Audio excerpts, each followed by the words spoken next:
Bueno, avísame cuando empiezo. Sí, copio el link y ¿cuánto dicen de esperar? ¿Un minuto, 2 minutos? Un Ujú. minuto. Igual ya ahora esto ya se está viendo, así que. Bueno. Sí, sí, pero para que entre la gente y pueda seguirlo, no sé, lo más en vivo que Ujú. puedan.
Creo que estamos, ¿eh? Sí, me Bueno, parece que sí. empiezo. Bueno, buenas tardes. Hoy en este último día vamos a tratar de avanzar todo lo que sea posible en este tema del programa de algebraización, ¿sí? Entonces, ayer estuvimos conversando acerca de qué cosa es una categoría.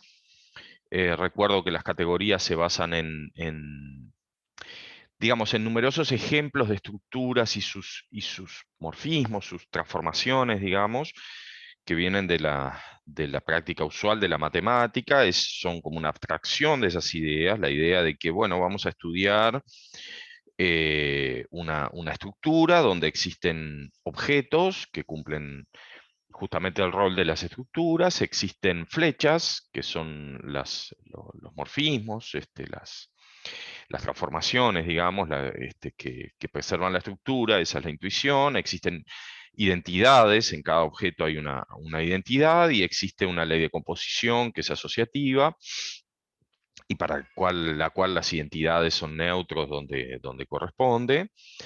Y, mm, y bueno, eso es lo que se llama una categoría. Después existe la noción de functor, que un functor es esencialmente justamente es una transformación que respeta la estructura de las categorías, o sea, respeta la ley de composición, respeta las identidades, lleva objetos en objetos y flechas en flechas.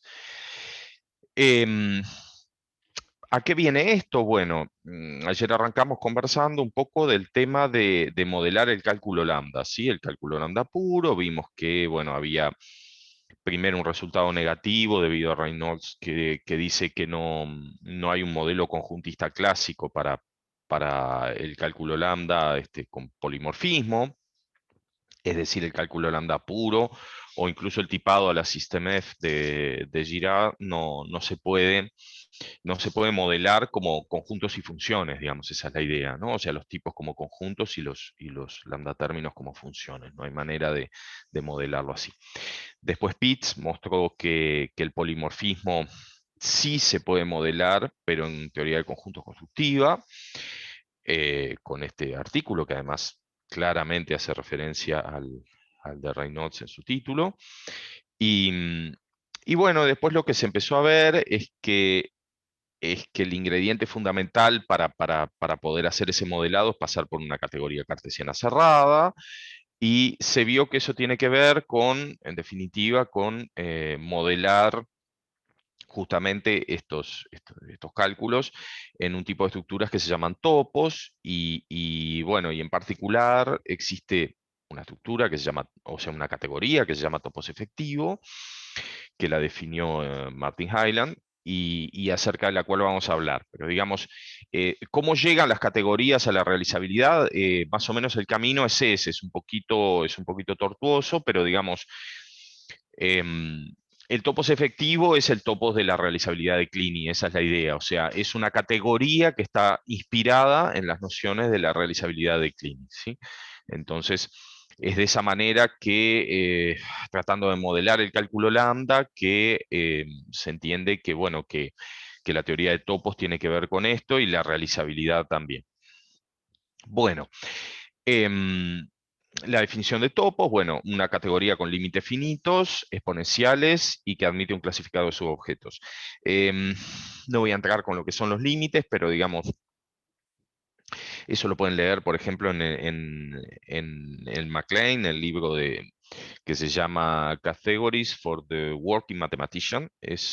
O sea, no es que sea algo difícil, pero digamos, es un poquito largo de explicar. Pero digamos, piensen que hay productos y coproductos. ¿Sí? Productos es productos cartesianos, entre comillas. Ahora vamos a ver, capaz que hablamos un poquito de eso, pero digamos, la idea es que hay algo que juega el rol de producto cartesiano y el coproducto es algo que juega el rol de la unión disjunta, digamos, en una perspectiva, una intuición, digamos, conjuntista. Las exponenciales consisten en internalizar los homesets como objetos, y el clasificado de subobjetos es algo que permite hablar de la noción de subconjunto. Bueno, pero ahora vamos a hacer un paréntesis para poder empezar por definir el topos efectivo, ¿sí? que es algo del año 80, que es justamente el topos de la realizabilidad de Clini, así que en cierta manera volvemos a Clini. Y eso es un motivador, o sea, para poner en contexto, eso es un motivador del trabajo que mucho después hizo Streicher en 2013 para tratar de definir un topos asociado no a la realizabilidad de Clini, no en general a la realizabilidad intuicionista, que también existe la generalización de topos efectivos a otras formas de realizabilidad a través de una PCA, de eso vamos a hablar, sino para la realizabilidad de Krivine, ¿sí?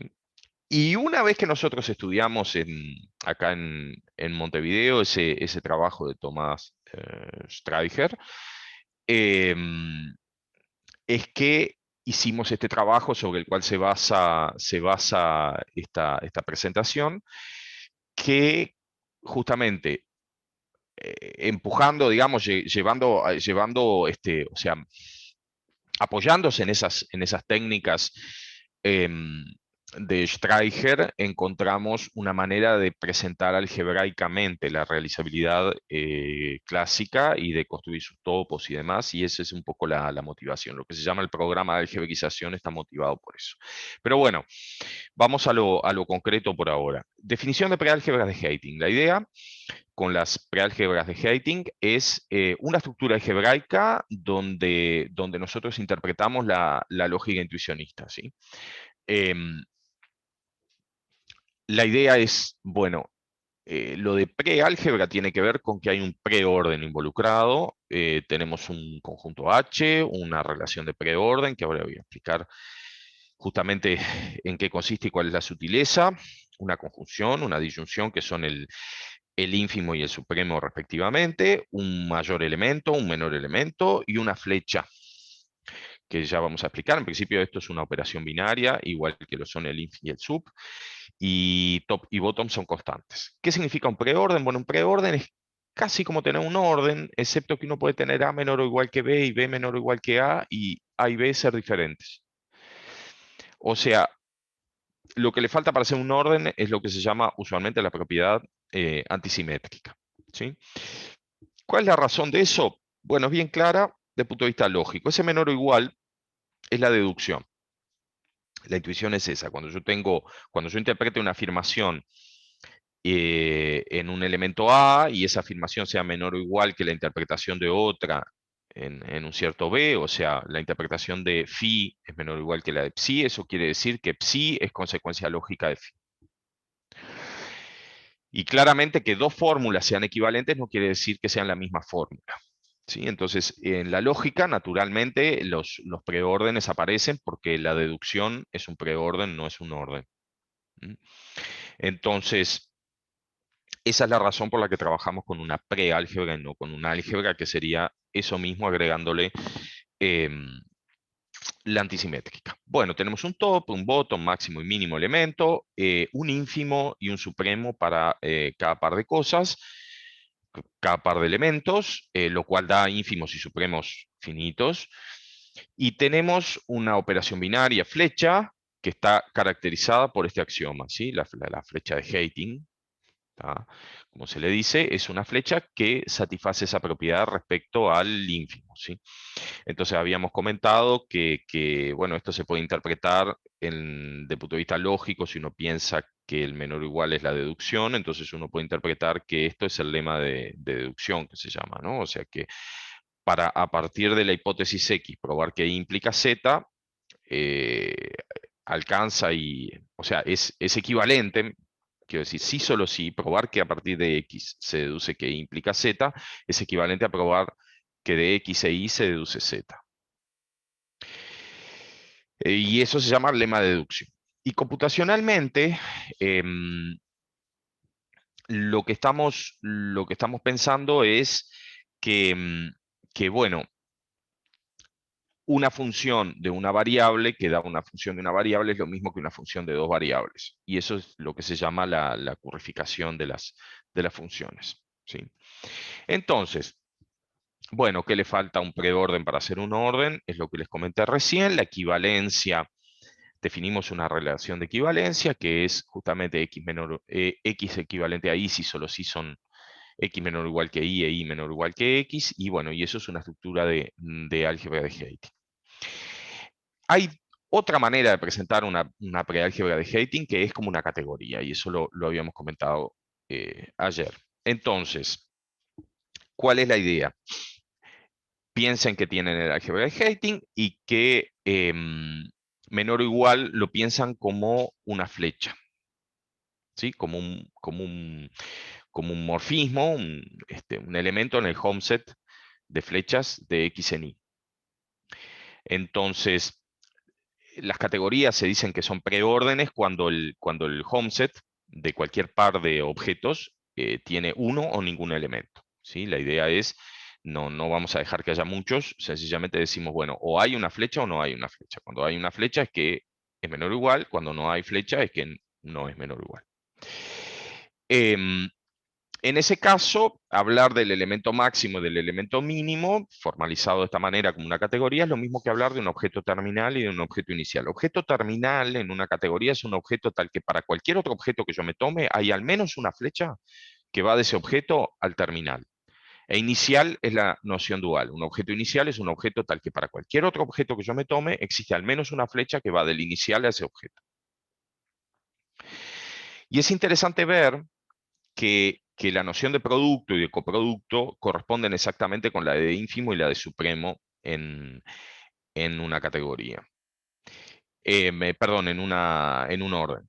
Em, ¿Cuál es la cuestión? Bueno, capaz que conviene hablar de qué cosa es un producto y qué cosa es un coproducto en términos categóricos. Ahora, capaz que hago un dibujito y hablamos un poco de eso. Pero primero quiero cerrar esta parte de la presentación diciendo que, bueno, que la flecha de Heyting es lo que se llama, en términos categóricos, un objeto exponencial. Es decir, un objeto exponencial es un objeto que está definido a partir de cualquier par de objetos, o sea, yo me doy el Z, el Y, existe el objeto Z, la Y, y tiene asociado una evaluación, Z la I por I en Z, o sea, observen que en mi categoría para hablar de objeto exponencial tengo que tener productos.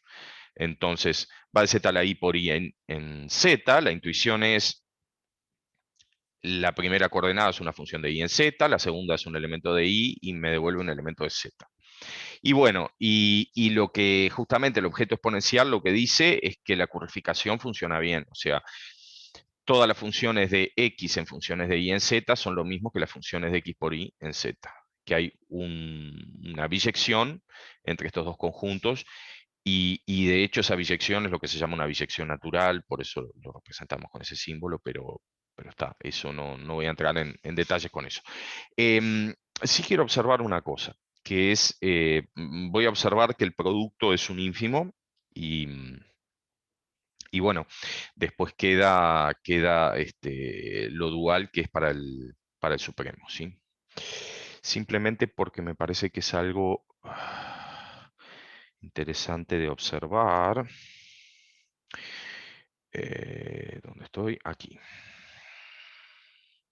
Ahora comparto la pantalla.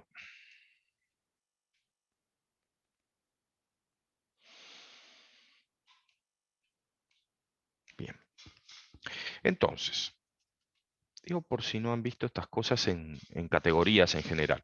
¿Cuál es la idea de hablar de un producto en categorías? Bueno, yo en una categoría digo que tengo un producto, ¿sí? Tengo mi categoría, entonces la idea es que en una categoría, bueno, hay objetos, hay flechas, hay identidades. Y lo interesante es que en este lenguaje de las flechas y los objetos, uno puede dar una caracterización de qué cosa es un producto, de qué manera. Bueno, piensen que, dados dos objetos, lo que le vamos a pedir al producto es que tenga asociadas dos flechas, que son las proyecciones en la primera y en la segunda coordenada. ¿Sí? Entonces, estoy definiendo qué significa un objeto que sea el producto de X e Y, ¿no? Entonces, dados X e Y, el producto de X e Y, si existe, es un objeto equipado con dos flechas así, pi1, pi2, tal que para todo Z, si yo me doy flechas flechas F y G de Z en X y de Z en Y, existe y es única la flecha, existe una única flecha, que la anotamos F, G, porque intuitivamente es eso, es un par. Si yo hago esto en términos de conjuntos, es exactamente eso, es el par de funciones. ¿Qué hace conmutar estos dos diagramas? Que los haga conmutar quiere decir que aplicar F, G y proyectar es lo mismo que aplicar F, y aplicar F, G y proyectar en la otra coordenada, proyectar en la primera, bueno, ahora en la segunda, es lo mismo que calcular G. ¿Sí? Entonces, decimos que en una categoría X e Y tienen un producto cuando existe un objeto con estas características. Bueno, esos objetos en categoría siempre las cosas si existen son únicas a menos de isomorfismo. No, si existen son únicas no, pero las unicidades que hay, cuando hay, son a menos de isomorfismos. Es decir, el objeto X por Y puede ser isomorfo a otro X por Y tilde que tiene la misma propiedad, pero bueno, hay un isomorfismo entre estas cosas. Entonces la unicidad de esta flecha, de todo, depende de fijar un objeto entre todos los que puedan ser isomorfos en la categoría. ¿Sí? Si uno piensa en términos conjuntistas, por supuesto, está claro que cualquier conjunto que tenga el mismo cardinal que X por Y permite a menos de una biyección expresar el producto. ¿Sí? Entonces, lo interesante es que yo sin dar una noción de par ordenado, sin tener conjuntos ni nada, puedo definir en una categoría cualquiera qué significa tener un producto. ¿Sí? Ahora, ¿qué significa cuando la categoría es un preorden? Es decir, cuando en la categoría todos los homesets tienen una o ninguna flecha y yo estoy interpretando el homeset no vacío como el menor o igual. Lo que estoy diciendo es que X por Y es menor o igual que X, y es menor o igual que Y. ¿Sí? O sea, es una cota inferior de X y de Y. Y que además, para cualquier Z que sea a la vez menor o igual que X y menor o igual que Y, ese Z es menor o igual que X por Y. O sea, X por Y es la mayor de las cotas inferiores, es el ínfimo. ¿Sí? Entonces, realmente la noción de producto captura, digamos, la noción de ínfimo en una categoría que es un preorden. Y dualmente les invito a verificar, bueno, piensen cómo es la definición de coproducto. La definición de coproducto es la misma dando vuelta a las flechas. O sea, ustedes tienen X e Y, el coproducto de X con Y, viene equipado con dos flechas, que son las inclusiones y 1 y 2, Y bueno, y todo se da vuelta, ¿no? Entonces, cuando tienen funciones, cuando tienen flechas F y G que van a un cierto objeto Z, entonces hay una única flecha acá que hace conmutar estos diagramas. Eso es un coproducto en una categoría. Bueno, y esto da los supremos. Les invito también a reflexionar, por ejemplo, sobre qué significa esto en una categoría que tiene productos y coproductos, que es la de los espacios vectoriales. ¿Sí? Este coproducto es lo que usualmente anotamos como la suma directa externa, y este producto, bueno, es el espacio producto cartesiano, así que se define coordenada a coordenada. Y esto lo que está diciendo es que, bueno, si yo tengo una función definida en cada uno de los sumandos directos, entonces la función está definida en forma única en la suma directa. ¿Sí? Y lo otro, bueno, es que si yo tengo una función definida en cada coordenada, tengo una función lineal, ¿no? Acá todo es lineal, si estoy pensando en la categoría vect, todo esto es lineal. ¿Sí? Entonces, si tengo transformaciones lineales a x y a y, tengo una transformación lineal al producto x por y. Entonces, por ejemplo, la categoría vect sobre un cuerpo K, que es una categoría, fijado el cuerpo, tiene producto y tiene coproducto. Bien, entonces, volvamos a lo que estábamos mirando. Donde acá creo que es. No, esto no es. Acá. Bien, entonces, volvemos a esto que les comentaba. Bueno, eso, que los ínfimos son productos, los supremos son coproductos cuando pienso en la preálgebra de Heyting como una categoría, ¿sí? Una categoría de tipo preorden. ¿Mm? Bueno. Bueno, ejercicio es esto que acabo de comentarles. Cuidado, hay dos flechas. Y esto hay que tener cuidado porque a veces lleva lugar a confusiones. En la presentación categórica, B flecha C, donde B y C son objetos en la categoría, es el home set. O sea, cuando nosotros decimos F, dos puntos B flecha C, lo que estamos diciendo es F es una flecha en el home set de B en C. Y eso corresponde a la relación de orden, bueno, en la preálgebra de Heyting. Lógicamente, esto es el símbolo de deducción, ¿sí? El símbolo tesis que se llama el V' del látex, ¿sí? Es esta cosa. Bien, sin embargo, esta flecha que se anota en la categoría se anota con una notación exponencial, pero en Heyting se suele anotar con una flecha. Esa es una construcción interna de la preálgebra de Heyting, y esa flecha representa la flecha de la lógica, es decir, es un símbolo interno al lenguaje. ¿Sí? Entonces, bueno, hay que tener cuidado con las notaciones, saber exactamente de qué está hablando uno en cada caso. ¿Sí?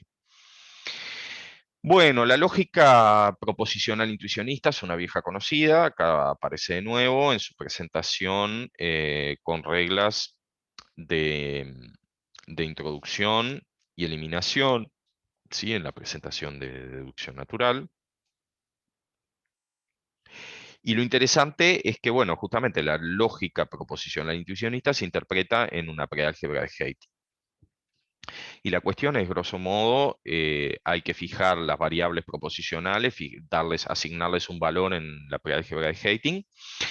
Y bueno, las conjunciones son ínfimos, las disyunciones son supremos, o sea, uno está guiado por la sintaxis, de hecho, por los símbolos, por la notación.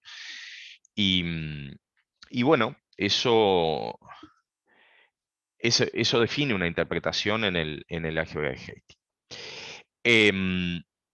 La negación, bueno, se interpreta, como ya sabemos, como X flecha bottom, y la notación, bueno, entre paréntesis rectos, corchetes A, representa la interpretación de la fórmula en el álgebra de Heyting, y la intuición es, bueno, la interpretación en el álgebra de Heyting es el conjunto de los realizadores de la fórmula. Esa es la intuición, y así es como uno piensa estas cosas y como uno construye muchas veces los ejemplos. Pero para hablar de la adecuación, uno cada vez que define una semántica tiene que probar la adecuación. Bueno, ¿qué significa entonces la adecuación? Bueno, para eso hay que decir que significa que la preálgebra de Heyting satisface el secuente A1 acá, implica B.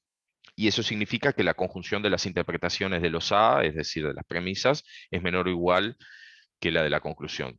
Justamente acá estoy en concreto definiendo lo necesario para que el menor o igual sea el símbolo de deducción, que era lo que ya veníamos adelantando. Bueno, y un ejercicio que uno puede hacer es verificar que en una preálgebra de Heyting todas las reglas de la lógica proposicional, intuicionista, son correctas. Es decir, a partir de premisas verdaderas se obtienen conclusiones verdaderas. Ahora bien, justamente para ver cómo es que aparecen los topos, la pregunta es, bueno, está muy bien todo esto de lo proposicional, pero queremos primer orden, queremos cuantificadores. ¿Sí? Para hacer matemática uno precisa cuantificadores. Entonces, ¿qué se puede hacer para interpretar el primer orden? Bueno, si pensamos que los elementos de H son los valores de verdad, es decir, es lo que juega el rol del verdadero falso, digamos, en la tradición de los modelos de Tarski, bueno, lo que queremos es interpretar una fórmula abierta, en general, una fórmula A que depende de x1, xk, como una función, donde x1, xk varían en el dominio de interpretación que tenemos que fijar para esos individuos de primer orden, ¿sí? Llamémosle M, y bueno, entonces digamos, la fórmula ya no es un elemento de H, sino una función de M a la K en H, que eso se escribe así. Y si recuerdan, esto se parece muchísimo a lo que ya veníamos haciendo en la realizabilidad de Krivine. O sea, en la realizabilidad de Krivine, en vez de tener acá H, lo que teníamos es las partes de pi. Cuando interpretábamos una fórmula con variables libres, eso era en definitiva una función de, bueno, el dominio de interpretación de tantas copias como fuera necesario, el dominio de interpretación de esas variables en partes de pi. ¿Sí? Bien, ahora, dado un conjunto X y H, una preálgebra de Heyting, H a la X hereda la estructura de preálgebra de Heyting con las operaciones punto a punto y la relación de orden siguiente. Y acá es donde justamente tenemos que tener la manera de expresar esto. F menor o igual que G, la idea es, siempre en realizabilidad, queremos un realizador uniforme. O sea, F menor o igual que G, lo que quiere decir es, F implica G uniformemente. Hay un realizador uniforme de F de X implica G de X. Ahora, realizador uniforme, ¿qué significa eso? Bueno, significa que cuando yo interpreto F de X, flecha G de X, haciendo variar X en el conjunto X grande, ¿sí? Que acá es M a la K, en este ejemplo, me queda algo ahí adentro, en la intersección, digamos, pero para que tenga sentido esta intersección, entonces esta interpretación tiene que ser conjuntista. En definitiva, lo que estoy diciendo es que para poder terminar de redondear esta definición, necesitamos que H a priori sea un conjunto, sean conjuntos, perdón, sean los elementos de H, sea algo donde yo pueda después en los valores de verdad tomar una intersección. Entonces, vamos a estudiar justamente la preálgebra de Heyting asociada a la realizabilidad de Kleene, que es la que da lugar a la definición del topos efectivo. ¿Sí? Entonces, ¿cuál es la preálgebra de Heyting asociada a la realizabilidad de Kleene? Y bueno, H, el conjunto H, son las partes de los naturales.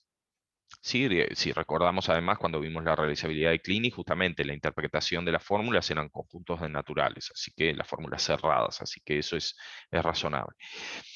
¿Cuál es la flecha? Bueno, la flecha son los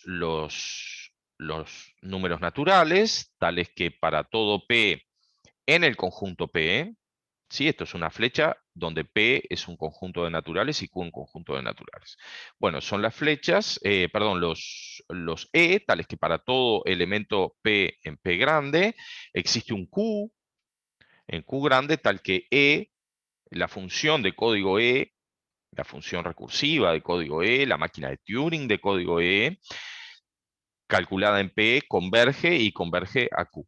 O sea, lo que estoy diciendo en definitiva es que E, pensado como el código de una función recursiva, de una máquina de Turing, de una máquina de registros, de lo que sea mi modelo de computación, evaluada en los elementos de P, siempre computa algo y además computa algo de Q. Si la condición está con la flecha hacia abajo, está diciendo, bueno, E aplicado a P converge y converge a Q. Y bueno, los conjuntos, individualmente, digamos, o sea, todavía no estoy pensando en funciones, P menor o igual que Q es equivalente a decir que P implica Q, es no vacío. ¿Sí? La conjunción, bueno, es el producto cartesiano, pero codificado, ¿sí? O sea, nosotros tenemos una codificación primitivo-recursiva de los pares de naturales en los naturales. Bueno, si pasamos por esa codificación, el producto cartesiano, bueno, tenemos lo que es la definición de P y Q, o sea, del ínfimo de P y Q. Y el supremo de P y Q es lo mismo, pero codificando el coproducto, que es la unión disjunta. ¿Sí? Entonces hacemos una copia de P multiplicada por 0, una copia de Q multiplicada por 1. Este es el artilugio justamente para que la unión, forzar que la unión sea disjunta, ¿no?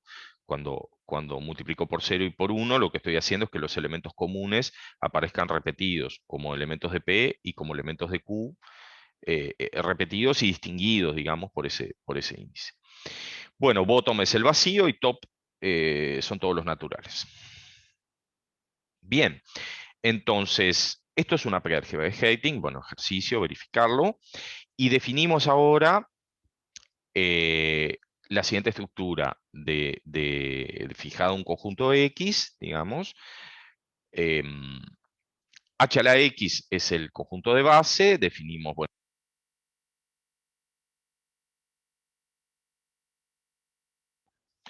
la, la relación de orden, el ínfimo, supremo, top, bottom y la flecha mediante estas definiciones. Bueno, el ínfimo, el supremo, top y bottom y la flecha se definen punto a punto. ¿Tá? Eso quiere decir que dadas dos funciones de estas, el ínfimo de las dos es la función que computa punto a punto el ínfimo. Lo mismo el supremo, top es una función constante que en todos los elementos de X da top y bottom la constante que da siempre bottom, etc. Y dada una función de estas, vamos a definir un cuantificador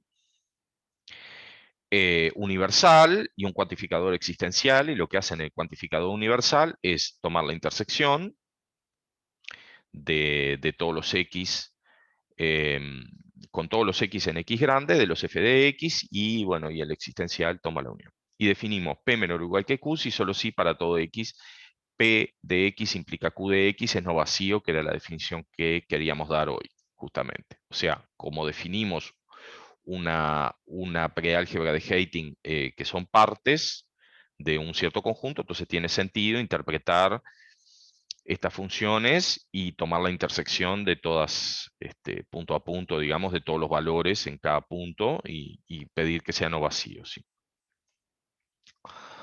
Bien, entonces, definiciones y notaciones. Bueno, dada una función de estas, escribimos n realiza f para significar que n pertenece a la intersección para todo x f de x. O sea, lo que estamos diciendo, f a priori es una propiedad de los elementos de X, es algo que dice algo sobre los elementos de X. Lo que decimos es que n es un realizador, es lo mismo que decir que es un realizador de la clausura universal, o sea, estamos diciendo que es una propiedad que todos los elementos de X grande cumplen.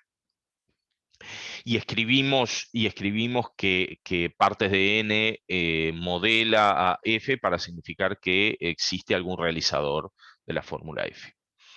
Bueno, ejercicio. Probar que partes de n es un modelo de f si solo si top es menor o igual que f. ¿Cuál es la idea? Bueno, decir que top es menor o igual que f es lo mismo que decir que se puede probar que top implica f. ¿sí? O sea que hay un realizador de top implica f. Y un realizador de top implica f, top son todos los naturales, es una función que dado cualquier natural es capaz de computar un realizador de f, ¿sí? Pero justamente si ustedes tienen que partes de n modela f, tienen ya un realizador de f, o sea, es una función que de hecho lee su argumento y lo tira. Y bueno, y para el otro lado, lo mismo porque bueno, justamente tienen un realizador entonces que es uniforme, digamos, para todos los f de x, digamos, y entonces em, con eso pueden probar que efectivamente en partes de n la fórmula f es cierta. Bueno, vamos a hablar del topos efectivo. El topos efectivo entonces es una categoría, tenemos que hacer aparecer ahora los objetos de la categoría.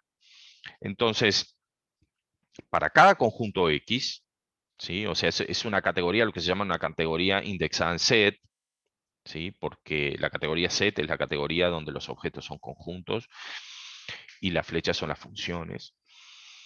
Y bueno, para cada conjunto vamos a aceptar que tenemos un predicado binario, un predicado de igualdad, ¿sí? Que es justamente un predicado de x por x en partes de n. O sea, la intuición es la igualdad en x, es algo que cuando yo fijo dos valores de x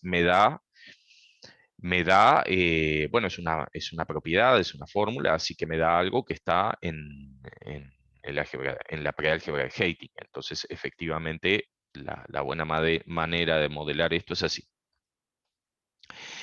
Em, y lo que vamos a pedir es que para cada conjunto X, ese predicado sea una relación simétrica y transitiva en el sentido del modelo, o sea, que partes de n efectivamente modele la propiedad igual a X es simétrica y transitiva. Y eso se puede escribir em, en términos de las definiciones que tenemos, porque justamente tenemos una lógica interna en partes de n que viene dado por el hecho de que podemos hablar de la conjunción, de la disyunción, de bottom, del implica, etc. Entonces, eso se puede expresar, ejercicio, escribir que partes de n modela la propiedad igual a X es simétrica y transitiva en términos de las definiciones de partes de n, ¿sí?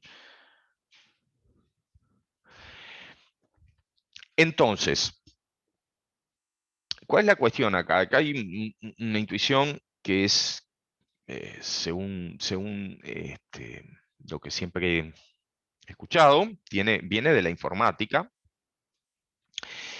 que es la siguiente. Nosotros tenemos x epsilon x grande es el predicado, digamos, x igual a x. Recuerden que lo que estamos pidiendo es que la igualdad sea simétrica y transitiva. No estamos diciendo que satisfaga la propiedad idéntica, así que no es una relación de equivalencia. ¿Qué es lo que pasa? La intuición acá es que hay elementos que están en X y que representan un valor genuino, digamos, de X, o sea, si uno piensa X como un tipo, que esa es la manera de pensarlo, entonces hay cosas que están ahí adentro que representan elementos de ese tipo, que son aquellas para las cuales la igualdad es una relación de equivalencia, ¿sí? Entonces, x epsilon x grande es el predicado x igual a x. Observen que la igualdad está indexada en x mayúscula, digamos, pero es el predicado x igual a x. ¿Quiénes son esos elementos? Bueno, son aquellos elementos que realmente representan un elemento en el tipo x grande. Representan un cómputo que efectivamente es del tipo x grande, digamos. Y bueno, podemos hablar del conjunto de valores de x como aquellos x en x grande para los cuales hay un realizador de esta fórmula x epsilon x grande, que es lo mismo que decir que se puede probar en el modelo, en partes de n, se puede probar que x es igual a x. Entonces, bueno, ejercicio justamente em, lo que... bueno, esto es interesante verlo, como tienen la propiedad simétrica, entonces los elementos X de la interpretación del tipo X, X grande, son aquellos que son iguales a algún otro.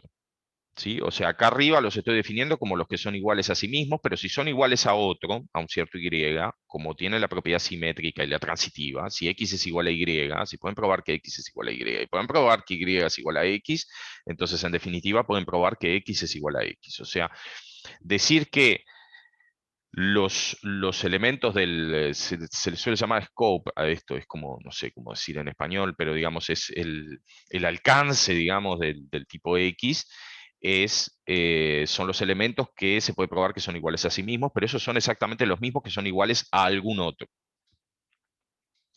Bueno, y acá viene lo que les decía. La idea es que a priori los elementos de X grande como conjunto no necesariamente representan computacionalmente un elemento de X.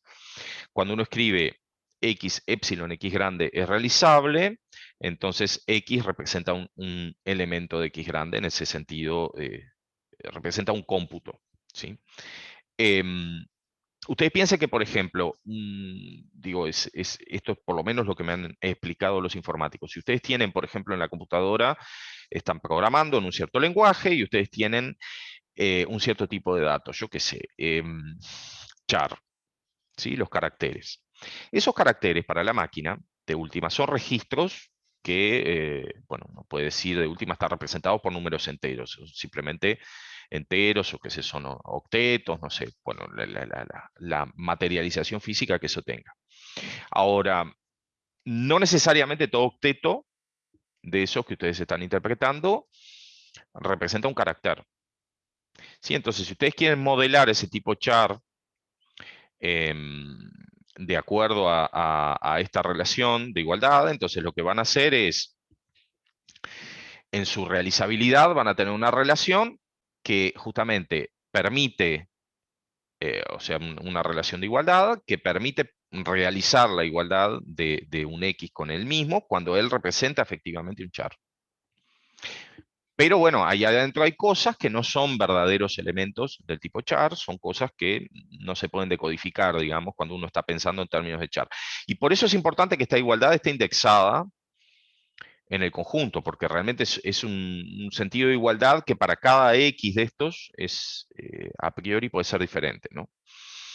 Entonces, ¿qué otra cosa? Dos elementos X e Y, es realizable, son dos representaciones del mismo elemento. Claro, cuando ustedes están pudiendo realizar en el tipo X grande, digamos, están pudiendo realizar X igual a X, lo que están diciendo es que son dos representaciones de la misma cosa.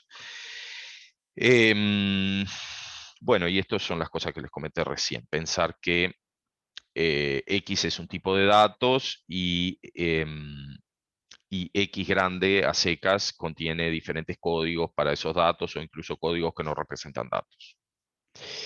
Bueno, definiciones y notaciones. No, aquí volví para atrás, perdón. Ahí va. Entonces, ¿qué cosas van a ser las flechas? ¿Sí? Esos son los objetos de la categoría F. O sea, lo que hacemos en la categoría F es empezar por fijar para cada conjunto X, eso es lo que se llama una categoría indexada, para cada conjunto X uno fija un objeto asociado a ese conjunto X. ¿Quién es el objeto? Es, bueno, el conjunto X como tal y una relación de igualdad que es simétrica y transitiva. Y esos son los objetos de la categoría F. Ahora yo quiero hablar de las flechas en esta categoría. Entonces, ¿de qué manera voy a representar esas flechas?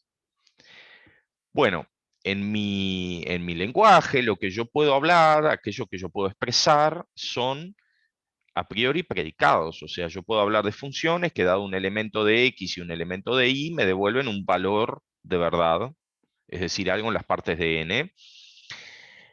Y necesito expresar la idea de que eso sea una función. Entonces empiezo por decir, bueno, quiero decir que que ese f que está ahí es una relación funcional, y para decir que es una relación funcional, lo que voy a decir es lo siguiente. Voy a decir que f grande es una relación funcional cuando satisface justamente la funcionalidad. Vamos a ir viendo, claro. A ver, ¿qué propiedades tiene que cumplir? Primero, tiene que ser compatible con la igualdad, ¿sí? Esta es la primera ecuación, lo que dice es eso, la primera fórmula. Es decir, en el modelo de realizabilidad se tiene que poder probar que si x es igual a x' e y es igual a y', entonces si además f de xy, entonces f de x' y'. Observen cómo la lógica interna que viene dada por el álgebra de Heyting me permite expresar una propiedad, o sea, me permite hacer lógica, en definitiva, expresar una propiedad y en términos de la realizabilidad pedir que la propiedad sea cierta. Simplemente porque tengo ínfimos y tengo el objeto exponencial.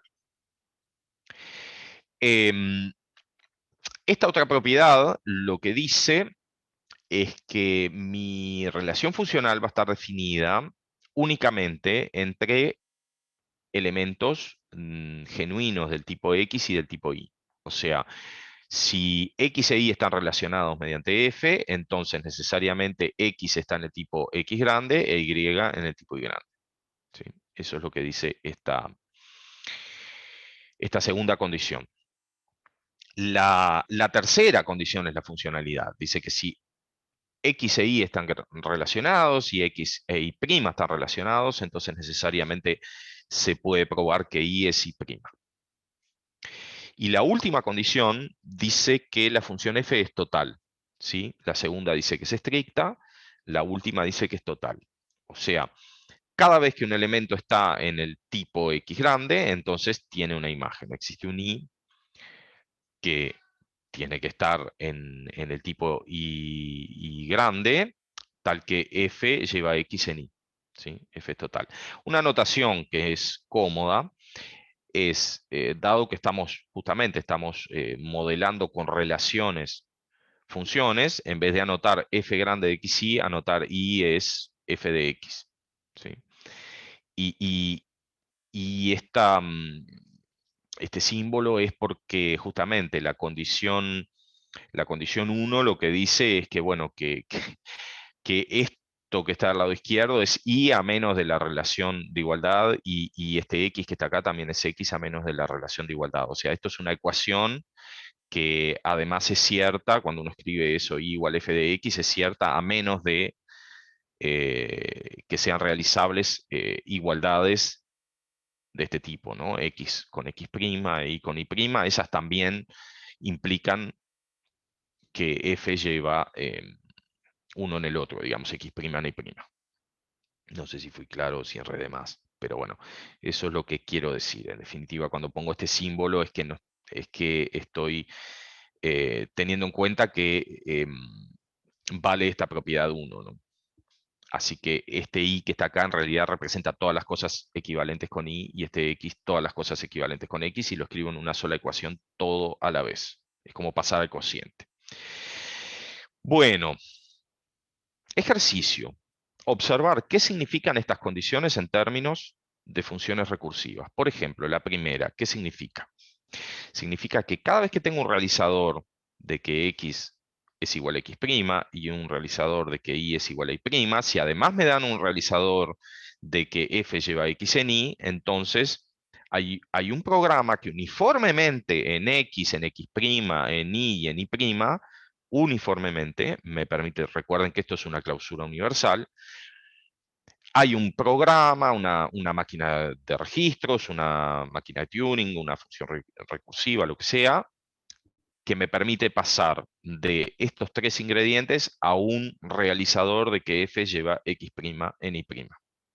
O sea, todo lo que está escrito ahí es funcional, tiene un sentido en términos de funciones recursivas. Por ejemplo, esta condición que está acá me dice que hay un realizador uniforme en x e y para cada f, hay un realizador uniforme en x e y, tal que cuando f lleva x en y, eso me permite probar que x es un elemento de tipo x e y es un elemento de tipo y mayúscula.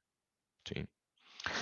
Pero bueno, eso en particular implica algo interesante, y es que, por ejemplo, cuando yo quiero realizar esta condición, la condición 4, si yo tengo un realizador de f de xy,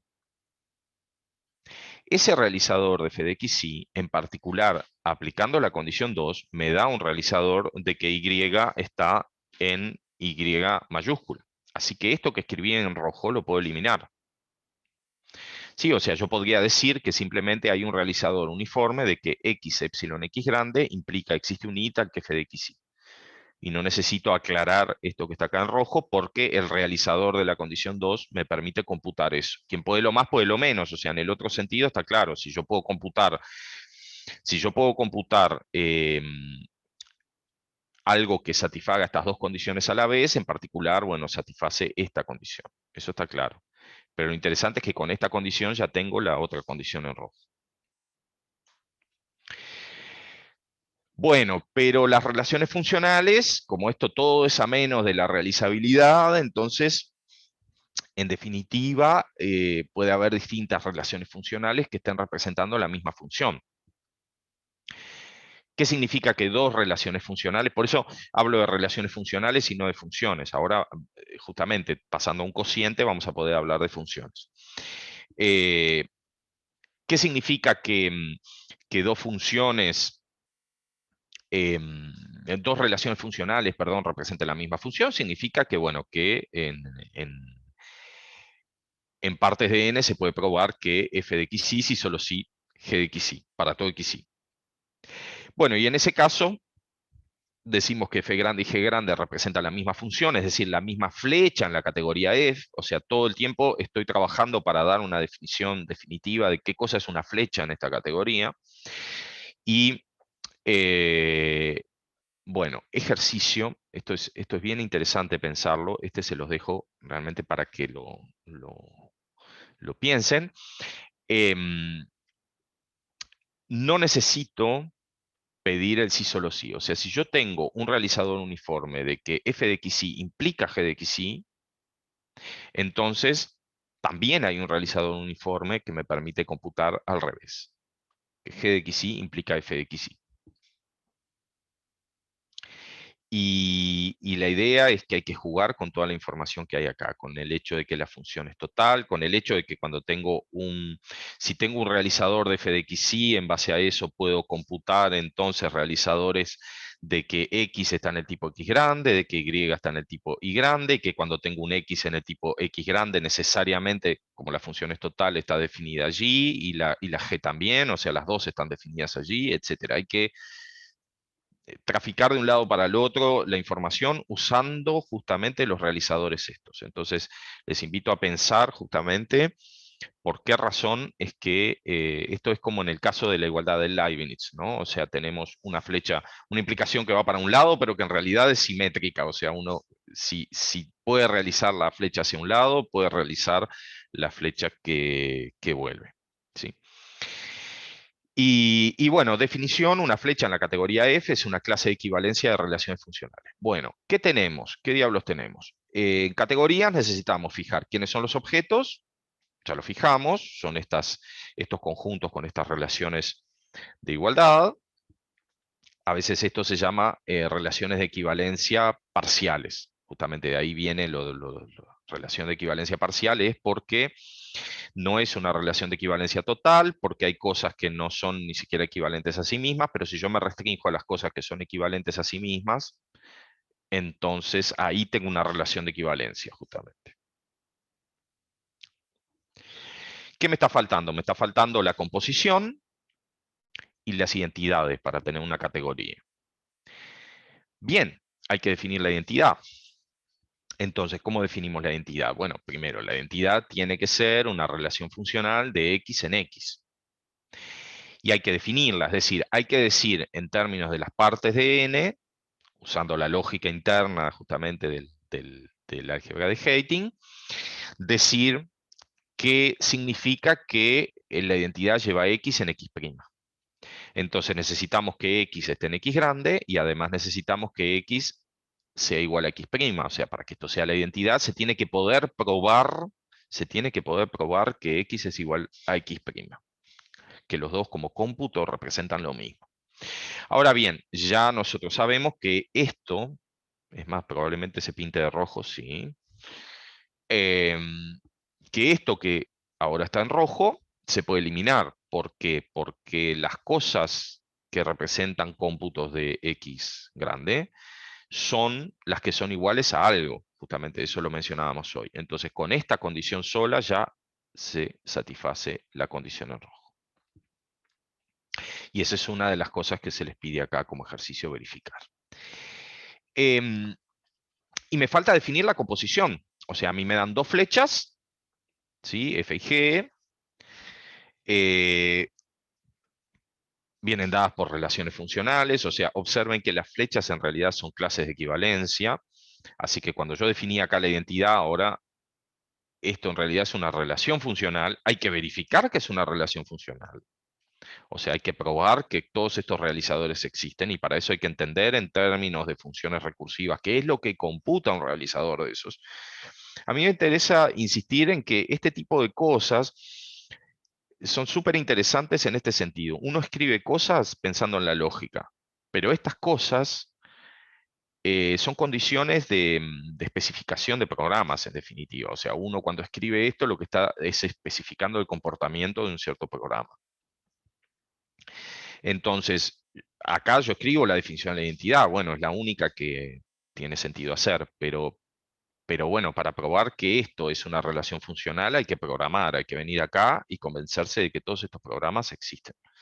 No es difícil, pero quiero decir, estamos todo el tiempo traficando información en los dos sentidos y ese es el núcleo mismo de la realizabilidad, o sea, esa idea de que uno razonando en términos lógicos está programando y que uno programando puede probar ciertas propiedades de la lógica.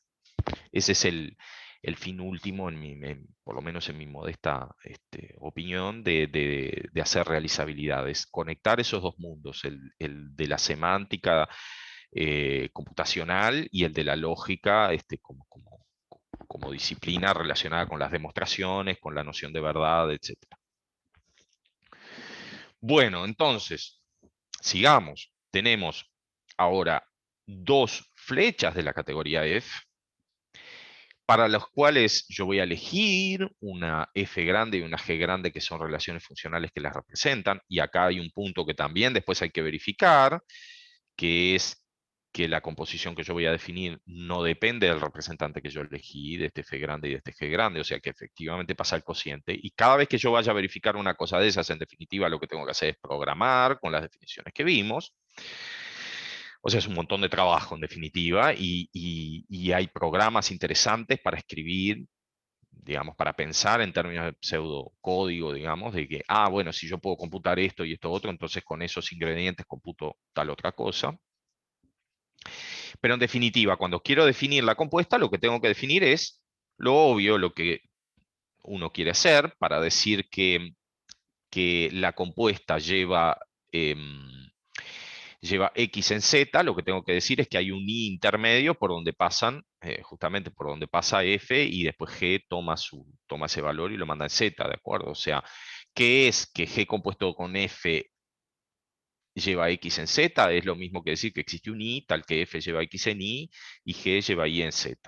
Y bueno, uno a priori diría, bueno, cuidado que ese I esté donde tiene que estar, pero como ya sabemos, por el hecho de que F y G son relaciones funcionales por hipótesis, en particular Y es un dato correcto, digamos, un dato del tipo Y, y no es necesario, lo que está en rojo no es necesario escribirlo. O sea, mi programa que va a probar, esta afirmación en partes de n puede dispensarse de computar esto porque hay otro programa que lo sabe hacer. Teorema, probar que F es una categoría. ¿Qué es lo que tengo que probar? Y bueno, tengo que probar que la identidad compuesta con F y es F del lado correcto, es decir, bueno, la identidad en X compuesta con F da F, y que F compuesta con la identidad de ni da F, todo a menos de la relación de equivalencia que tenemos en las flechas, y, o sea, y todo eso son programas, ¿no? ¿Y qué otra cosa tengo que probar? La asociatividad de la ley de composición, es decir, que F compuesto G compuesto H, yo puedo asociar de un lado del otro, y todo eso son programas, son cómputos, son cosas que tengo que ser capaz de computar para que esa afirmación esté garantizada en el modelo categórico, digamos, de la realizabilidad. Bueno, así que tenemos deberes, porque los topos no son solo categorías, los topos son, como dijimos hoy, son categorías que tienen límites finitos, exponenciales y que admiten un clasificador de subobjetos. Bueno, y esas cosas tenemos que ver qué son.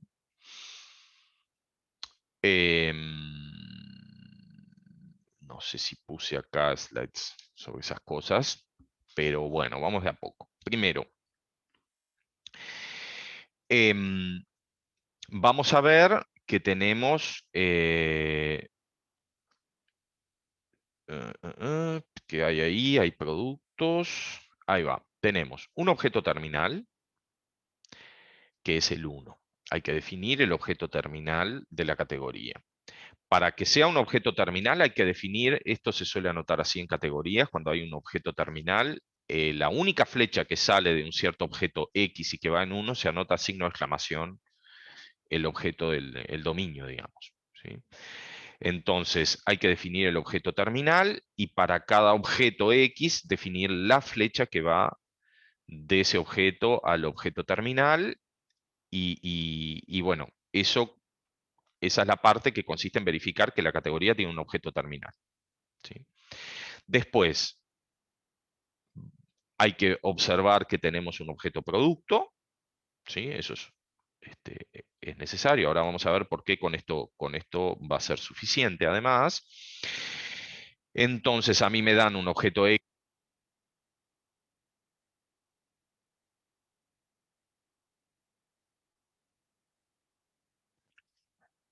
Me dan un objeto X, un objeto Y y tengo que definir el objeto producto.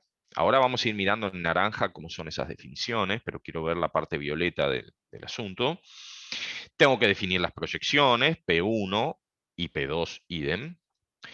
Y para el clasificador de subobjetos necesito algo que juega el rol justamente de las proposiciones, o sea, el rol de los valores de verdad. Y ese objeto se suele denotar omega en una categoría y bueno, el conjunto de bases son las partes de n, porque justamente estoy en un mundo donde las fórmulas, las propiedades se interpretan como una parte de n, no es true-false, no es una semántica binaria, sino que es una semántica basada en muchos valores posibles.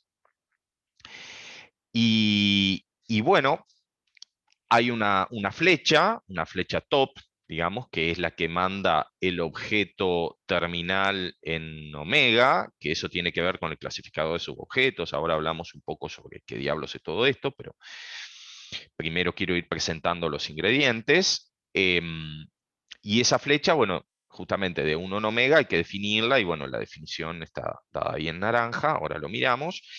Y hay que definir también el objeto exponencial, o sea, a mí me dan un objeto Y y un objeto X y tengo que ser capaz de construir el objeto que juega las veces del espacio de funciones de X en Y, digamos, y entonces para eso tengo que definir el conjunto y la igualdad allí, y una función de evaluación.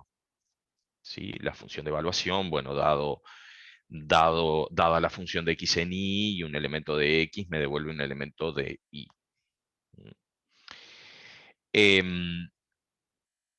Ahora venimos a la parte naranja, pero lo que quiero primero es comentar cómo es que en definitiva con todas estas cosas, con todos estos ingredientes, uno termina convenciéndose del objetivo de probar que uno tiene un topos. Entonces, ejercicios no es para que los hagan en realidad, es para que miren un poco en qué consiste, porque puede ser bastante pesado de escribir una prueba. Pero digo, verificar que las definiciones anteriores son correctas. ¿Qué quiero decir con esto? Bueno, cuando defino una igualdad nueva, tengo que verificar que esa igualdad es legítima desde el punto de vista de esta definición. O sea, para que sea un objeto de la categoría, yo tengo que poder realizar en el algoritmo correspondiente que la igualdad es simétrica y transitiva. Y cuando defino una flecha, tengo que verificar que efectivamente definí una relación funcional. ¿Sí? O sea, la corrección de las definiciones pasa por ahí. Probar que la construcción cruz que hicimos, IP1 y IP2, es un producto en la categoría F. Que eso es lo que yo les mencionaba hoy, o sea, verificar que efectivamente, dado un diagrama, vamos por un minuto a volver a los diagramas que teníamos hoy, verificar que cada vez que escriban un diagrama así, o sea, Pi1 acá es P1 y Pi2 es P2 en los slides, y entonces yo cada vez que tenga un objeto X, un objeto Y, mi objeto producto que está equipado con estas flechas, satisface la siguiente propiedad. Cada vez que yo me tome otro objeto Z y una flecha de Z en X y una flecha de Z en Y, entonces hay una única flecha de Z en el producto que hace conmutar estos diagramas. Y probar que los diagramas conmutan es probar una ecuación con composiciones. O sea, es decir, la flecha esta que va de Z en X por Y, compuesta con pi, es lo mismo con P1, digamos, es lo mismo que F, y del otro lado, idem. Y probar una ecuación en relaciones funcionales, como las relaciones funcionales representan funciones a menos de una relación de equivalencia, es realizar que son equivalentes, que no es tampoco probar una identidad, es probar que se puede realizar que una implica la otra, digamos. ¿Sí? Recuerden que lo que mencionamos hoy, que para probar que son equivalentes basta comprobar que una implica la otra. Entonces, y probar es realizar. Entonces, eso solo ya es para pasarse unos días escribiendo. O sea, la idea es sencillamente tomar nota de lo que significan esas cosas, ¿sí? Lo que quiere decir. O sea, hay un montón de cosas para probar, y todas ellas son programitas muy sencillos, que conceptualmente no hacen nada que no sea manipular pares y proyectar y cosas por el estilo, pero bueno, hay que y componer funciones que ya uno tiene definidas, pero bueno, implican hacer una verificación que es larga y tediosa. Lo mismo probar que uno es un objeto terminal. ¿Qué es lo que hay que probar? Bueno, hay que probar que efectivamente, dado cualquier objeto X, esta flecha, primero que es una flecha, pero además que es la única. ¿Qué quiere decir única? Y bueno, única a menos de equivalencia. Em, Probar que esto es un producto, probar que esto es un omega top, es un clasificador de subobjetos en F, ahora vamos a ver lo que significa, y probar que el objeto exponencial con eval es lo que se llama un objeto exponencial en F, y probar que F tiene igualadores, que eso es otra cuestión más. Lo interesante es que como F admite productos binarios igualadores y tiene objeto terminal, entonces hay un teorema de teoría de categorías que asegura que cuando uno tiene estos productos binarios, o sea, productos binarios que son estos que están acá, los igualadores, y tiene un objeto terminal, entonces necesariamente admite límites finitos. ¿Tá?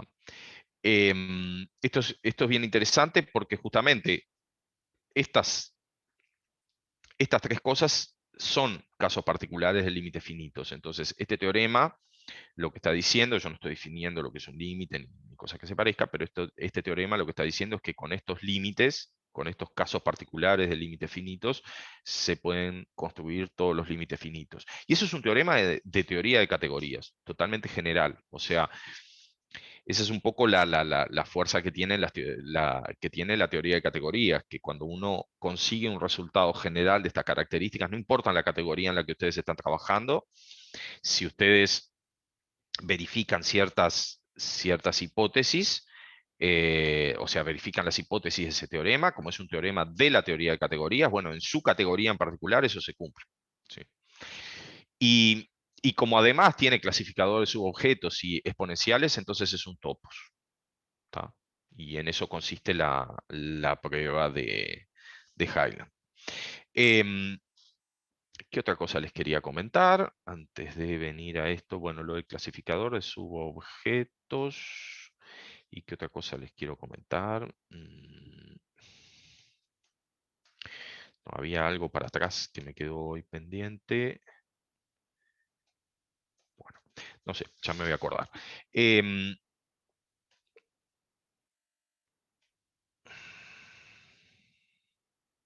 Bien.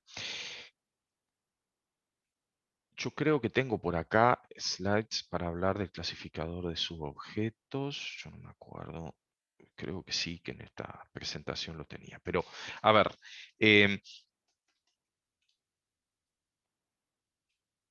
La cuestión con el clasificador de subobjetos es la siguiente. O sea, tenemos omega y top. Entonces, la idea es la siguiente. Cuando uno tiene acá, pone omega, esta es la flecha top, y tener un clasificador. Disculpa, ¿Sí? ¿Hola? hola, Ah, disculpa, sí.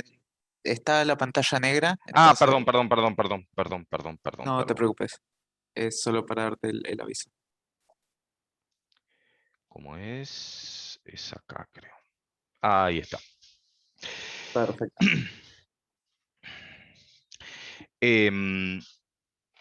¿Cómo es la cuestión con el clasificador de subobjetos? Es lo siguiente.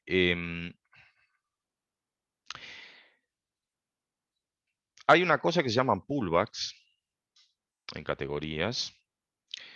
Voy a tratar de reconstruir esto. Si uno tiene acá X y tiene Y y tiene una flecha, esto es lo que se llama una flecha mónica, que es esta flecha M que está acá, es una flecha mónica, significa una flecha, intuitivamente es como una flecha inyectiva, pero eso se puede definir en términos de categorías. Consideren que tienen una flecha de estas características, ¿sí?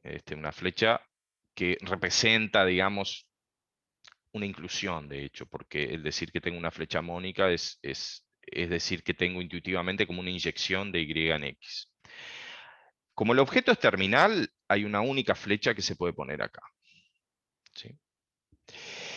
Tener un clasificador de subobjetos es tener una flecha top que va de el objeto terminal en omega, de manera tal que este diagrama se completa acá abajo con, esto es lo que se llama la característica de la flecha M, que es como decir en el fondo la característica de Y en realidad, del conjunto Y, de manera tal que esto es un pullback. ¿Sí? O sea, repito, clasificado de subobjetos quiere decir, tienen una flecha top que va del objeto terminal a un cierto objeto especial, omega, que son las proposiciones,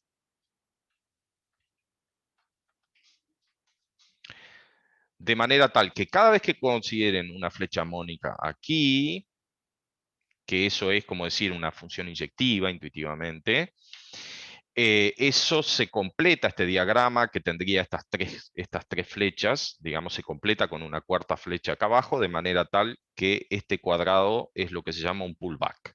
¿Qué significa un pullback? Bueno, un pullback o sea, es un cuadrado conmutativo con estas características, o sea, tienen esta flecha que baja acá y una flecha. O sea, tienen como dos caminos así, digamos. ¿Tá? Y se pone una esquinita acá. ¿Qué significa que sea un pullback? Significa que cada vez que ustedes toman un objeto, un nuevo objeto, y flechas acá, de manera tal que este diagrama externo conmuta, entonces hay una única flecha que va de este objeto al objeto del pullback, aquí, y que hace conmutar estos dos diagramas. ¿Tá? Esto es lo que se suele decir que la flecha, estas dos flechas exteriores se factorizan a través del vértice del pullback. ¿Sí?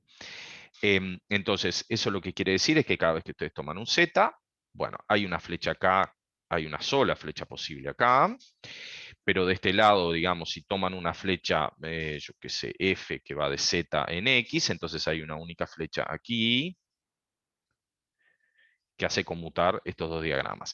El diagrama de arriba conmuta trivialmente, ¿sí? Porque la flecha que va al objeto terminal es única, por lo tanto, bueno, esta flecha es necesariamente la flecha que va ahí y después se aplica la flecha única de Y al 1, porque, bueno, porque hay una única flecha posible de Z en 1. O sea, esto no es información en realidad, en la parte de arriba, no hay nada interesante allí.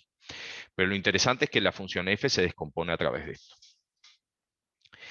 Si yo pensara esto en términos de conjuntos, que me parece que es la manera intuitiva de pensarlo, cuando yo escribo este diagrama, lo que estoy pensando, bueno, esta función top, imaginen en los conjuntos, el clasificador de subobjetos es 0, 1. O sea, ahí sí efectivamente tomamos una lógica binaria, ¿no? Si yo quiero probar que en la categoría set tengo un clasificador de subobjetos, lo que tengo que agarrar acá para poner en lugar de omega es 0, 1. Y en lugar de la flecha top, lo que tengo que poner, bueno, este objeto terminal es un objeto con un solo elemento, ¿sí? cualquier singleton. Y true, este top, esta función que está acá, es la función que manda este elemento en el 1, en el verdadero. ¿Sí? Entonces, cuando yo digo que el diagrama conmuta, lo que estoy diciendo es que la función característica esta que está acá, lo que tiene que hacer es mandar en el 1 exactamente las cosas que vienen de Y. ¿Sí? Porque decir que esto conmuta, cuando yo voy por arriba, lo único que estoy haciendo es mandando todo lo que está en Y en el 1. Y cuando vengo por abajo, lo que hago es meter Y dentro de X, y ahora yo quiero mandar eso exactamente en el 1. O sea, lo que le voy a pedir a la función característica es que por lo menos en la imagen de Y dentro de X, por eso es que esto permite hablar de la noción de subconjunto. Porque permite escribir las funciones características de los subconjuntos. ¿Tá?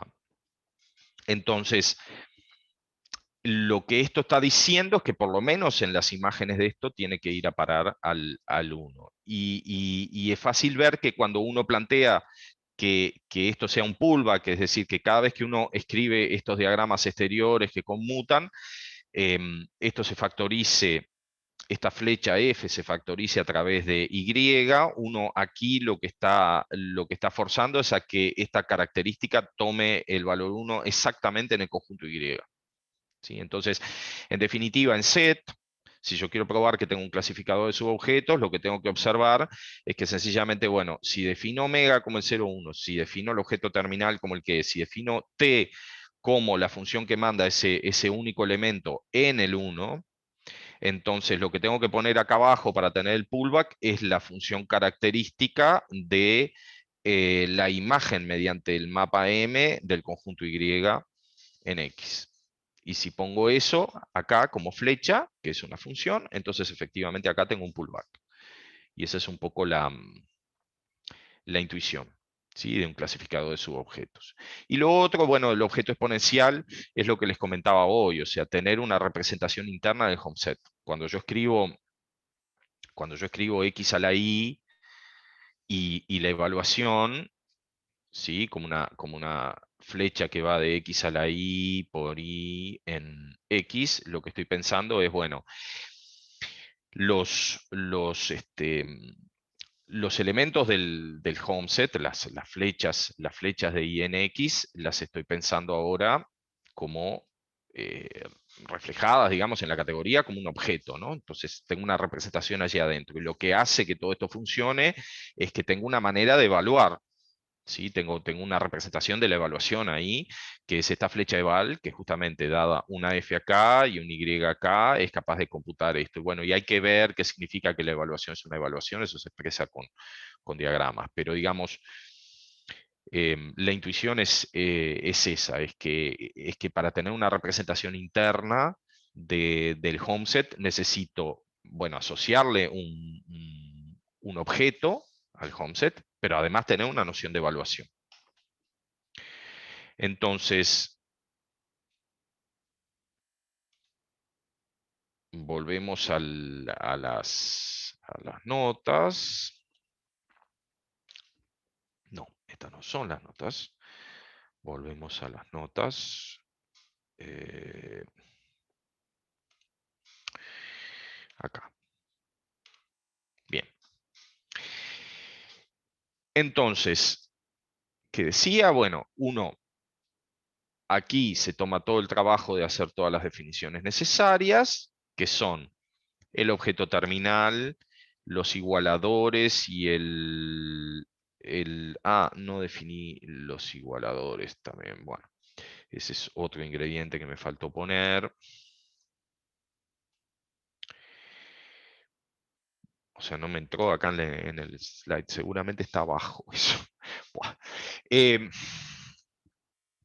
Vamos aunque sea, a redondear estas cosas que están acá. Los igualadores también es otra construcción, también es otro límite. Que lo que hace es justamente igualar dos flechas.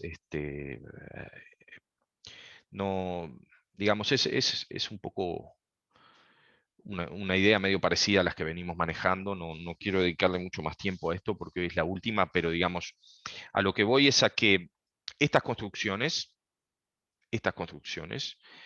si además tengo los igualadores, me garantizan la existencia de los productos finitos, y una vez que llegué a los productos finitos, ya tengo resuelto la parte de los límites finitos, tengo resuelta la primera parte de la definición de topos, acá, límites finitos, y además tengo las exponenciales, si admite un clasificado de subobjetos, tengo un topos. Y esa es un poco la estructura de la prueba de ese teorema. Quiero seguir, redondear un poco esto. Un objeto generalizado, o sea, queremos hacer aritmética acá, entonces tenemos que hablar de objetos generalizados y del objeto natural, ¿sí? No sé si estoy transmitiendo No, en este momento no. nada. No. Ahora sí. Ahora sí. Perdón. Está. Bueno, un objeto generalizado, tenemos que definir la noción de objeto generalizado y tenemos que definir qué es un objeto natural. ¿Por qué? ¿Por qué esto es importante? Bueno, esto es importante porque queremos hacer aritmética, queremos en la categoría esta darle sentido, por ejemplo, a las definiciones recursivas de funciones, queremos poder interpretar allí también las propiedades de esas funciones, que vienen dadas por la realizabilidad, o sea, la realizabilidad de Clini, pero, digamos, queremos interpretar en el modelo categórico qué significan en términos de flechas y objetos esas propiedades. Entonces, para empezar, necesitamos el objeto natural. Digamos, esto es lo que corresponde al tipo NAT, ¿sí? Entonces, aquí empezamos a ver un poco la intuición de este topos efectivo, qué diablos es. Si uno toma esta definición, dice, bueno, yo quiero definir qué cosas son los naturales. Entonces, bueno, definimos un objeto dado por el conjunto N y la igualdad, ¿sí? ¿Qué es esa igualdad? Yo la voy a definir. Bueno, una manera de definirla es decir, bueno, N igual N es el predicado que como parte de N es N. O sea, ¿qué es lo que yo estoy diciendo acá? Lo que estoy diciendo es que todo natural es igual a sí mismo y que la prueba, la evidencia, el realizador de que 5 es igual a 5 es el 5. El realizador de que el 9 es igual al 9 es el 9. Y el realizador de que el 5 es igual al 9 no hay. O sea, N igual M en los naturales es el vacío si n es distinto de m. ¿Sí? Observen que yo podría definir otro objeto basado en los naturales que tenga otra igualdad, y entonces ahí lo que quiere decir es que estoy tratando al conjunto de los naturales, por ejemplo, un tipo char, como hablábamos hoy. Estoy tratando a los naturales como la codificación de otro tipo, del tipo char, y entonces ahí la igualdad viene dada por, bueno, cuáles son los códigos que pueden representar al mismo carácter. Por ejemplo, si hay un solo código, que es lo razonable decir, bueno, hay un solo código que representa un carácter, pero caracteres hay una cantidad finita, entonces va a haber un montón de números para los cuales no se puede probar que son iguales a sí mismos, porque esos están afuera del dominio de interpretación, del scope, como le llaman en inglés, del tipo. ¿Sí? Ese es el punto. Entonces, acá como queremos estudiar el tipo NAT, queremos estudiar los naturales como un tipo, entonces ponemos una igualdad que siempre se puede probar que todo elemento es igual a sí mismo. Y es la única igualdad que se puede probar, que un n es igual a n, para cada n. Ahora bien, yo quiero en la categoría, o sea, esa es la definición del objeto, pero los naturales no los tengo visibles en la categoría como tal. Entonces, lo que hago es hacer entrar al 0 como un objeto generalizado, es decir, es una flecha que va del objeto terminal en n. Y para eso tengo que definir esa flecha, ¿sí? La flecha 0. ¿Mm? Y también tengo que definir una flecha sucesor que va de n en n, y entonces, bueno, hay que definir qué significa 0 y observen el aspecto que tienen estas definiciones. O sea, en definitiva es una trivialidad, pero hay un montón de capas de construcciones matemáticas que están atrás. O sea, yo quiero definir el 0. El 0 es una flecha del 1 en n. El 1 lo tengo definido acá, el conjunto de base tiene solo el 0 y la igualdad es la igualdad que 0 igual 0 lo prueban todos los naturales. Todos los naturales son realizadores de que 0 es igual a 0 y es la única igualdad que tiene sentido allí. O sea, eso es el 1. Del lado de los naturales tengo todos los naturales como conjunto de base y la igualdad de la que hablé hoy. Entonces el 0, ¿qué cosa es? Ah, es una relación funcional del 1 en n. Bueno, bien. Entonces, tengo que decir cuándo es que la relación funcional 0 lleva el 0 en n, porque lo único que hay de este lado es el 0. Y bueno, lo defino como el predicado n igual 0 en los naturales. ¿Sí? Eso, en definitiva, lo que está diciendo es que lo único que yo puedo probar que es imagen del 0 es el 0. ¿Sí? Con esta definición. Porque es esta la igualdad. O sea, en definitiva, mi relación funcional tiene un realizador para ser imagen del 0, imagen mediante la relación funcional 0 del 0 igual a 0, hay un solo realizador que es el 0. Y después, el enunciado, la relación funcional 0 lleva al 0 en el 5, ese no es realizable.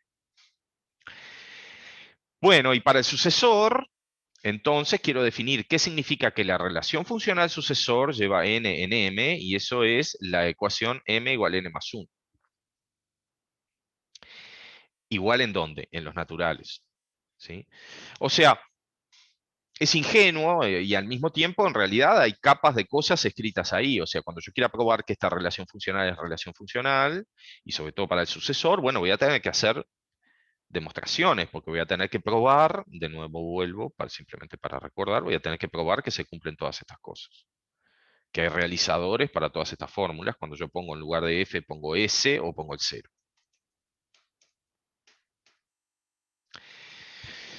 ¿Qué es un objeto natural en una categoría? Bueno, un objeto natural es un objeto n que satisface este diagrama conmutativo. ¿Qué diablos dice esto? Esto dice, dado un natural generalizado, K, que es una flecha que va de 1 en n, ¿sí? Y una flecha F de n en n, entonces existe una única flecha rec fk de n en n que satisface esto. ¿Qué quiere decir esto? ¿Qué quiere decir esto?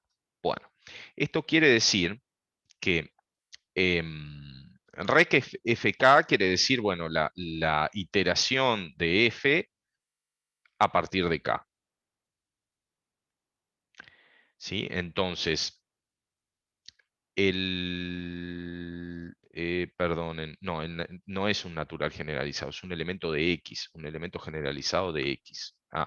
Eso es a partir de K. ¿Qué es lo que estoy diciendo? El K chica este, acá hay un typo, esto es X grande. El K chica este que está acá es el valor en cero de la función recursiva que estoy definiendo. Y después lo que hago es iterar, si yo quiero saber cuánto vale en 5 la función, lo que tengo que hacer es iterar 5 veces esta flecha. ¿Sí?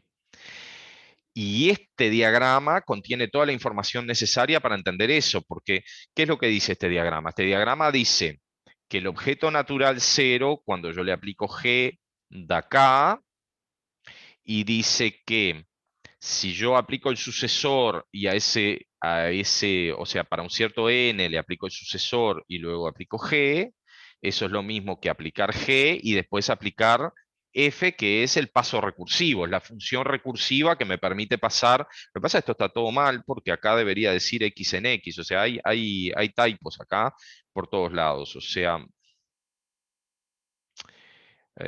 ¿cómo es esto? F va de x en x, y lo que afirmo es que esto define una función que va de n en x. Disculpen, es un espanto esto. Vuelvo a lo mismo. K es el valor inicial, es el valor en cero, así que K es un objeto generalizado de X. Voy a corregir todo esto y después vuelvo a subir las slides. La flecha F es la que me permite pasar del valor de la función en n al valor en n más 1. O sea, es una función que me dice, dado un elemento de X, calcula el siguiente, digamos, el que corresponde a iterar una vez más en la definición. Entonces, esta flecha F va de X en X. Y rec, entonces, está definida de n en X. ¿Sí? Y esto, o sea, cuando uno escribe esto correctamente, es lo que se llama un objeto natural. Uno dice que n es un objeto natural cuando tiene un objeto generalizado 0, de manera tal que, y una flecha S por el sucesor, de manera tal que cada vez que yo fijo, claro, porque el rec este es la función, el rec es la función g, en realidad. ¿Sí? Cada vez que yo fijo una f de x en x y un objeto generalizado de x, existe una única, un único mapa G, una única flecha G de n en x, tal que estos diagramas conmutan. Y eso dice exactamente que yo puedo definir recursivamente funciones en esta categoría, que yo puedo interpretar en términos de la categoría mediante flechas a las funciones recursivas. Las puedo materializar en la categoría. Puedo probar que hay una flecha que tiene las propiedades, que satisface las mismas ecuaciones en términos de la composición, satisface las mismas ecuaciones que la función recursiva análoga, digamos, que uno define en la aritmética. ¿Sí? Entonces, el punto es ese. Todo lo queremos representar con flechas. Cuando hacemos categorías, queremos buscar la manera de que todo lo que queremos expresar, un producto cartesiano, una función recursiva, todo lo que queremos expresar en la teoría, se pueda expresar en términos de flechas y de objetos. Las cosas tienen que tener un significado en esos términos. El 0 tiene que ser una flecha, el sucesor tiene que ser una flecha, y justamente la manera de hablar de objetos, de elementos, digamos, como no podemos hablar de un elemento de un conjunto porque la noción de pertenencia no está definida en la categoría, porque eso es justamente es de la teoría de conjuntos, digamos, pero esta categoría es una categoría abstracta, entonces lo que hacemos es hablar de los objetos de esta manera, como objetos generalizados. Son flechas particulares que van del objeto terminal en otro objeto de la categoría. Elemento generalizado sería quizá más ajustado. Ahora bien, entonces, en el topos efectivo tenemos, ¿cuál es el punto? Tenemos los objetos, tenemos las flechas, tenemos las construcciones necesarias para probar que eso es un topos, y tenemos lo necesario para definir las funciones por lo menos definidas por recursión de esta manera, ¿sí? Ahora bien, todo eso está basado en el álgebra de Heyting, que corresponde a la realizabilidad de Kleene, que es una realizabilidad particular. O sea, recuerdo que todo arrancó cuando pusimos partes de n y la flecha es la flecha de Kleene, la flecha que dice esto es el espacio de funciones recursivas que llevan realizadores de P en realizadores de Q. Ahora, esa definición yo puedo querer generalizarla a otros tipos de realizabilidad intuicionista, ¿sí? Y la manera de hacerlo es pasando por lo que se llama una PCA. Lo que nosotros definimos es un caso particular de PCA. PCA es Partial Combinatory Algebra, ¿sí? Una álgebra combinatoria parcial es, bueno, un conjunto con una aplicación y una igualdad, justamente donde yo puedo programar acá, pero la aplicación que tengo es parcial. Para poder programar, lo que yo necesito es K y S, que son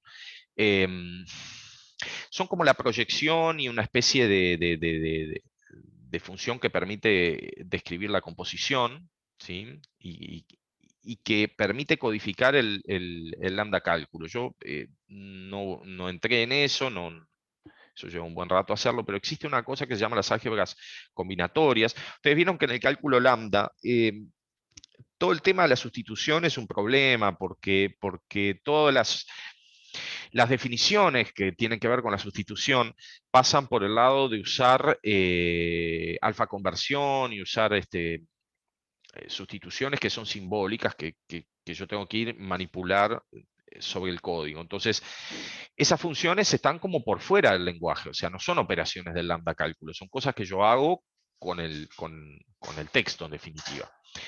Hay una manera de internalizar todo eso en una estructura algebraica, que es lo que se llaman las álgebras combinatorias.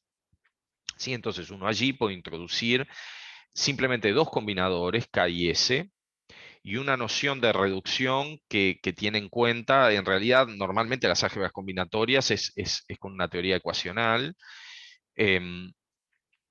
donde justamente uno lo que dice es, bueno, que K es una proyección y que S tiene este comportamiento especial, que es S en A, B y C es igual a C, B, C.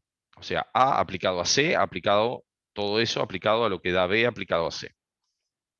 ¿Sí? Y eso permite escribir todo el cálculo lambda. Eso es súper interesante. Fitch es quien trabajó eso, creo que es del año 40 y poco. Y nosotros usamos extensivamente esas ideas, ¿tá? Para hacer realizabilidad, justamente para expresar algebraicamente los realizadores, porque el problema es que o sea, el cálculo lambda no es una teoría algebraica, digamos, no es algo definido en términos de operaciones, porque el cálculo en sí es un cálculo que trabaja sobre la sintaxis. Si yo quiero expresar todo esto en términos algebraicos, bueno, tengo que ser capaz de limpiar toda esa sintaxis y legalizarla dentro de la estructura algebraica como operaciones. Entonces, justamente, si yo uso estas nociones de la álgebra combinatoria, entonces en definitiva todos mis programas se expresan como composiciones, como aplicaciones, mejor dicho, de S y Ks. O sea, son palabras que yo puedo escribir con S, K, K, S, S, K, S, K, no sé qué, todo lo que yo puedo escribir con eso. Y asociando, porque hay que tener cuidado, o sea, esta aplicación obviamente no es ni conmutativa ni asociativa, porque corresponde a la aplicación en el sentido intuitivo de lo que eso es, o sea, no es lo mismo aplicarle F a G que aplicar G a F, y bueno, entonces con paréntesis y con letras S y letras K, uno puede escribir todos los lambda términos. ¿Tá? Entonces, ¿qué es lo que pasa? Queremos definir acá una estructura que es parcial, eso es importante, es parcial porque, bueno, las cosas a veces no convergen, no computan nada. Los programas, O sea, pueden computar o pueden no parar, no terminar. Entonces, la idea es que tenemos una aplicación que es parcial y le vamos a pedir que cumpla estas propiedades. O sea, que si yo tengo A y B en la estructura A, bueno, K aplicado a A siempre converja, K aplicado a B también, y que K aplicado a B de A. Con esto estoy diciendo que K es la proyección en la primera coordenada. Y que para todo A, B y C, SA, SAB y SABC, o sea, todas las aplicaciones parciales que yo puedo hacer de S a un elemento, a dos elementos o a tres elementos, están definidas. ¿Tá? Eso es lo que quiere decir la flecha. Convergen, están definidas. Sí, solo sí, esta última está definida, sí, solo sí, perdón, eso es importante. Las dos primeras están definidas siempre. Y la tercera está definida, sí, solo sí, AC aplicado a BC está definida. Y en ese caso, ese ABC es AC-BC. ¿Sí? Entonces, la operación de aplicación es parcial, pero le pedimos que en ciertos casos siempre esté definida y que además se satisfagan estas igualdades. Es como una teoría ecuacional. Es una teoría ecuacional, pero con operaciones que a veces pueden no estar definidas. Bueno, cuando definimos estas PCAs, ¿sí? Estas álgebras combinatorias parciales, no vamos a pedir que K y S sean elementos distinguidos, sino que simplemente existan. ¿Tá? Eso es lo que quiere decir que esto es importante si uno estudia los morfismos entre PCAs. Porque si K y S son elementos distinguidos, entonces un morfismo es el que lleva el K de la primera en el K de la segunda, el S de la primera en el S de la segunda.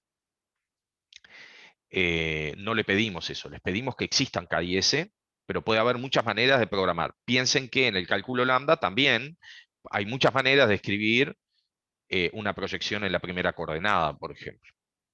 No tiene sentido decir que hay una que es única, eso no tendría ningún sentido. Lo que no hacemos tampoco es marcarlas, uno podría elegir la canónica, la más simple de todas, que es lambda x y punto x, ¿sí? Pero no hacemos eso porque, bueno, justamente no es conveniente que los morfismos entre PCAs fuercen a que cierto combinador de una vaya exactamente en otro combinador que está marcado en la otra, digamos, sino que simplemente eso, los morfismos respeten la aplicación y nada más. Bueno, completitud combinatoria, justamente que es posible codificar en A los términos del lambda cálculo puro. Y les invito a verificar que SKK codifica la identidad. Es pesadísimo, escribir lambda términos con esto es pesadísimo, ¿sí? Son cosas que, bueno, tiene un interés teórico, saber que eso se puede hacer, porque justamente como ladrillos básicos con los cuales construir un lenguaje de programación es muy cómodo decir, ah, bueno, tengo S, tengo la letra S, tengo la letra K y a partir de ahí con eso hago todo. Pero eso no quiere decir que sea cómodo trabajar con eso. O sea, una vez que uno se convence que esto permite escribir lambda términos, cuando va a pensar en un programa concreto, piensa en términos de lambda términos y sabe que hay una codificación en términos de 6K que hace lo que uno quiere. Bueno, y se generaliza la definición de topos efectiva a topos de realizabilidad intuicionista usando una PCA en lugar de N. Por ejemplo, si yo quisiera trabajar con el topos que corresponde a la realizabilidad modificada de Kreisel que nosotros vimos hace ya como 2 o 3 clases. Bueno, entonces ahí no van a tener directamente ¿se acuerdan que modificábamos los realizadores? No van a tener directamente el álgebra de Hating asociada a la realizabilidad de Clini. No es esa la flecha, no son esas las definiciones, pero bueno, van a tener de todas maneras una PCA y entonces van a tener también un topos asociado a esa PCA particular con definiciones que son similares a las del topos efectivo, pero adaptadas a la PCA particular en la que están trabajando, y esas cosas se llaman topos de realizabilidad en general, pero de realizabilidad intuicionista. Una cuestión importante es que justamente en el trabajo de Streicher lo que se ve es que es necesario rearmar el esquema de trabajo. No se puede, o no se puede, no sabemos a partir de PCAs hacer esas cosas. Y lo que se hace es trabajar con una ósea, Order Combinatory Algebra. Lo cual, y con esto capaz que nos vamos ahora a la pausa, porque hay que hablar del tripos, de los tripos, que son justamente cosas que permiten construir topos. Lo cual tiene que ver también con una cuestión importante, y es que en la reducción que nosotros tenemos en la realizabilidad clásica, el tema de la orientación del cálculo, de cómo se reducen las cosas y que uno una vez que redujo no necesariamente puede volver para atrás, eso es muy importante. Entonces, la estructura algebraica con la que vamos a trabajar no es una estructura ecuacional, es una estructura ordenada. O sea, en lugar de tener igualdades, lo que tenemos es menor o igual. Es una relación de orden, ¿sí? Entonces, naturalmente, cuando uno intenta manipular esos realizadores, digamos, en una estructura que permita hacer realizabilidad clásica, aparece la necesidad de trabajar con un orden, es decir, con una reducción que está orientada, digamos. Eso es un poco una intuición detrás de eso. Bueno, nos queda hablar de los tripos. Yo no sé, creo que convendría pasar por esto, no sé, me voy a tomar un tiempito ahora justamente en la pausa para pensar cómo pasar lo más rápido que pueda por acá para poder hablar de la realizabilidad basada en cocas, que son las Krivine Order Combinatory Algebras. Sí, porque el objetivo es un poco llegar a hablar de esas cosas, y acá, no sé, bueno, en el tiempo que queda veré a qué velocidad puedo pasar por todas estas cosas. Bueno, hacemos una pausa no sé, de unos 10 minutos y seguimos.